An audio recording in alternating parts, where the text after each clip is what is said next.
Have you noticed how some used cars in 2025 are selling for crazy money? A 10-year-old hatchback that should be cheap suddenly costs as much as a newer, better car. It feels like the market has lost its mind, and in some ways, it has. Rising insurance, shortages of small cars, and buyers chasing popular models all push prices up. But popularity doesn't always mean value. Today, we're looking at 5 used cars that are massively overpriced right now, and I'll show you what's better for the money. Stick around, because avoiding these cars could save you thousands. First up, the Fiat 500. It's everywhere. Cute styling, endless special editions, and it's become the go-to car for new drivers. But the prices are shocking. I've seen 2012 models with around 80 to 90,000 miles listed for nearly £4,000. That's Fiesta money. The problem is, you're paying for fashion, not for value. The engines are small, space inside is tight, and parts aren't always as cheap as you'd expect. I knew someone who bought one as their first car. Within a year, the clutch went, and the bill was nearly £600. That's not what you want on a so-called cheap runabout.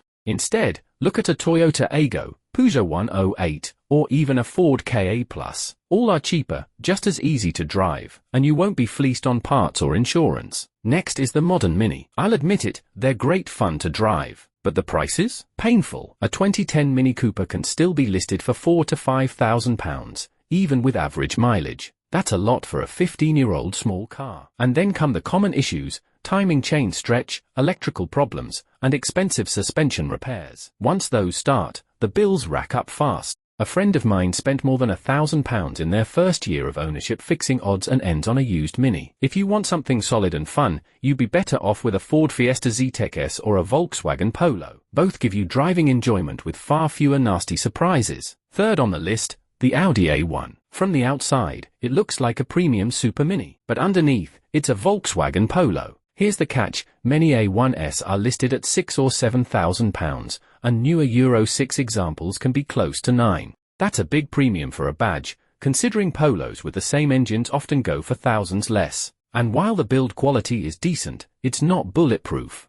DSG gearboxes can go wrong, and when they do, you'll need deep pockets. If you want something genuinely premium for that money, a Volvo C30 or even a used Lexus CT makes far more sense. Number 4. The Golf GTI, and I'll include the diesel GTD too. The GTI is an icon, but that reputation keeps prices inflated way above the alternatives. Even older models from around 2008 with more than 100,000 miles are still listed between £5,500 and £6,500. That's serious money for a car with aging suspension, tired turbos, and a long list of owners. And because they're performance models, many have been driven hard. A tired GTI can be a money pit. Meanwhile, you can get a Ford Fiesta ST or a Renault Sport Clio of the same age for thousands less. Both deliver just as much fun, if not more, without the Golf tax. And if you want something sensible but sporty, a Skoda Octavia VRS gives you the same punch in a more practical package. Finally, the Range Rover Evoque. They look stylish, they carry that premium badge, and they seem like a cheap way into Range Rover ownership. But in reality, they're overpriced and expensive to run.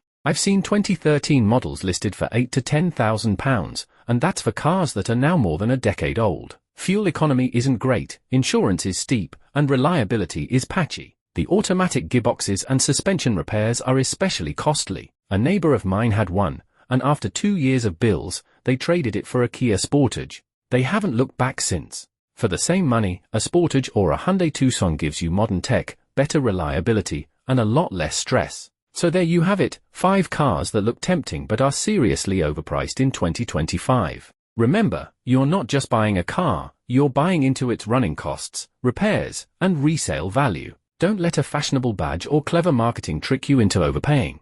Always ask, what else could I get for the same money? Chances are, you'll find something newer, cheaper to run, and more reliable. And if you want to know how to spot a genuinely good used car deal before it's gone, check out my video on that topic next. It'll save you time, money, and a lot of hassle.